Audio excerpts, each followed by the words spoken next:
Hello everybody, Vilisink again back with Raid Shadow Legends, and as you can see we have the legendary Sigmund the Shielded or the Shield or whatever his name is, currently live. He is the fusion in which we will have to collect, if you are participating, 4 champions. Now it looks really easy, but you have to collect fragments for that champions, so it's a fragment event slash old school type of event, like a hybrid. But anyway, we've discussed the epics. It's only fair we discuss the man himself, Sigmund the HighShield. So, it's definitely a high shield. What is it? They've got Ursaga. There is Solus has got a big shield. They just seem to be having like a shield thing going on just now where everybody needs a big shield. But if you look close enough, that will snap his arm straight off. Somebody grabs it and twists that shield. His wrist is keeping it on. Is going to rip his hand straight off. Then he'll be Sigmund the One-Handed. But anyway, he is the Banner Lord's legendary defense-based champion. Now, he does look pretty cool. He has a very noble kind of look to him. I don't often see this build or whatnot when I'm reviewing champions. This is just very cool looking, very old school knight. I don't know, just a cool design. But anyway, I'm going to go over the kit, go over his base stats. And there's one review, so has somebody potentially pulled this champion? But first and foremost, let's look at the kit. People think he's pretty good. People are saying you should not go for this one, go for the fusion, the epics if you want to. And normally I would say if it's a legendary you can add, if it's within your means to do so, then do it. It's not a free legendary. It will cost you resources, time, potions, and so on. So, fairer fight. Attacks one enemy, removes any shield buffs. That's really cool. Removes any shield buffs. There's a chance to remove. Removes. So, this alone would not need accuracy. It just strips them straight off. That's actually amazing on an A1. I don't believe I've seen that on any A1s. And I can just picture in Doom Tower if there's big shields or PvP. Doesn't matter, faction wars. He would absolutely be fantastic purely just for that. Also has a 50% chance, bookable to 75, of removing one random buff. So on top of the shield buff, he has a chance to remove a second buff. 75% chance bookable to 100 instead when attacking bosses. So Doom Tower, you could take him into, I'm not really sure clan boss, we'll check his kit. But it's just an increased chance when you fight a boss, which is quite cool. Ice Golem would be a really good place to take this guy, if he's as good a carry as they're saying. So on the A1, it's nice. Removes shield buffs. I very rarely see that when I look over a kit, and having the chance to remove another buff and it's heightened against bosses, I think that was quite nice. That was based on defense. Now for an A1 so far we're looking good. Battlefield Beacon. It's an attacks all enemies 2 times, so AoE times 2.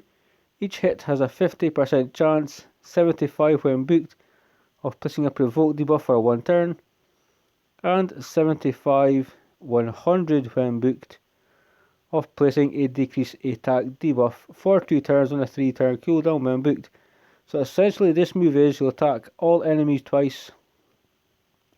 So if you don't get them provoked on the first one, you'll get them on the second one. And then you can decrease their attack, so when they are provoked and attacking you, you're taking 50% less damage, you're breaking their attack. Which, is actually, I think, a lot better than people might actually think it is. As far as a carry goes, as far as a helper goes, we can already see got pretty high base HP. But if we throw in the fact he'll provoke people and then take less damage from them, I mean, he's controlling where all the anger goes. So the rest of your team can do what they got to do. He can provoke, take less damage, and all your teammates can just pick him off. And it's an AoE times 2, which is really, really nice. Shield of the Realm. I mean, it's a big shield. It's a bloody big shield. Places a shield buff on all allies for 2 turns equal to 30% of this champion's max HP, so Sigmund's HP. Also places a 25% strengthen buff on all allies, so the strengthen thing makes this really, really good. And knowing how gear can work, if you can get him to 80, 100,000, you're looking at a massive, massive shield. And it's really good when support slash HP defense champions have a higher HP and a move like this, because the synergy just works really well. They have a higher base HP, so they are potentially better to go into a shield set. If he goes into a shield set, he's going to give all of... he's going to get bigger shield, going to have more HP. The strengthen to all allies for 2 turns is just incredibly strong. I don't think we really know how strong it is yet. It's been out for a while, it's being used, but yeah, it's one of the strongest buffs in the game by far. And if you look back, so he's going to come in, places a shield buff on everybody and strengthen. When he has that shield on him and strengthen on him, you can then provoke people and break their attack. If it procs, they're going to attack you, do no damage whatsoever, and the A1 pardon me, removes any shield buffs, and also a chance to remove one other buff, and the chance is higher against bosses. So this is a dude that potentially could go anywhere. He could go in Clan Boss, could go in Doom Tower dungeons, faction wars. He will be a monster. Faction wars, this guy will definitely help you progress. If you're on 13, you're probably going to 18, 19 easy, purely because of this champion. The kit so far looks really nice. Equitable, which, oh, a noble word.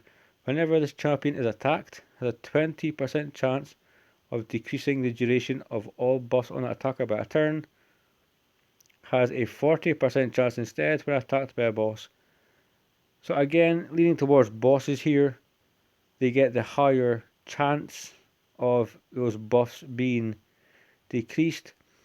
But if you're going in and you're in a go first team and you have boss, you hit him, you could lose your increased attack, you could lose increased crit rate, or you could lose increased defense, a certain buff. So I actually think that's it's pretty cool messing with buffs.